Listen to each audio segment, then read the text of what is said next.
Hello students, Calcutta university 2 ইয়ার MSc জিওগ্রাফির admission শুরু হয়ে গিয়েছে 2026-28 ব্যাচের জন্য।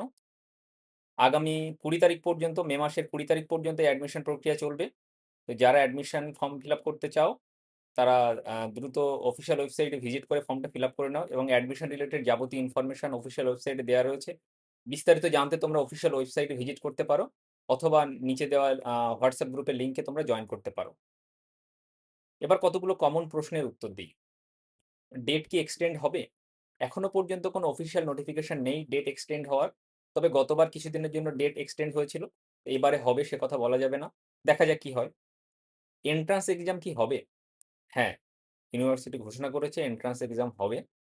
কারা বসতে পারবে? যারা গতবার পাস আউট স্টুডেন্ট তারা বসতে পারবে। যারা এবছর 3 ইয়ার্স গ্র্যাজুয়েশন পাস আউট করেছে তারাও বসতে পারবে। অন্যান্য ইউনিভার্সিটির ছেলেমেয়েদের জন্য এন্ট্রান্স এক্সাম কন্ডাক্ট করা হয়। তবে ওন ইউনিভার্সিটির ছেলেমেয়ে যারা নরমাল অ্যাডমিশন ক্রাইটেরিয়া ফুলফিল করতে পারবে না অ্যাডমিশন টেস্ট বা এন্ট্রান্স এক্সামে, তারা বসতে পারবে। এন্ট্রান্স এক্সামের সিলেবাস কি? গ্র্যাজুয়েশনে যে 3 ইয়ার্স গ্র্যাজুয়েশন যারা করেছো, সিবিসিএস মোড হোক বা যারা এনইপি মোডে করেছো, যে গ্র্যাজুয়েশনের হোল সিলেবাস শুধুমাত্র জিওগ্রাফি রিলেটেড কোশ্চেন গতবার পর্যন্ত এটাই এসেছে। এবছর নতুন কোনো সিলেবাস ইউনিভার্সিটি দেয়নি। ইউনিভার্সিটি অফিসিয়ালি কোনো সিলেবাস লঞ্চ করে না। এবছরও সেভাবে কোনো রকম সিলেবাস লঞ্চ করেনি। এ বিষয়ে আমি একটা গত বছর ভিডিও বানিয়ে রেখেছিলাম, ইউটিউবে রয়েছে, ডেসক্রিপশনে লিঙ্কটা দিয়ে রাখবো। সেখানে একটু সিলেবাস রিলেটেড কিছু বিষয় আমি ডিসকাস করেছি। সেখান থেকে কিছু ইনফরমেশন তোমরা নিতে পারো। কত মার্কসের এন্ট্রান্স এক্সাম হবে? গত বছর 100 মার্কসের এন্ট্রান্স এক্সাম হয়েছিল। 50টা কোশ্চেন ছিল। প্রতিটা কোশ্চেন 2 মার্কস করে।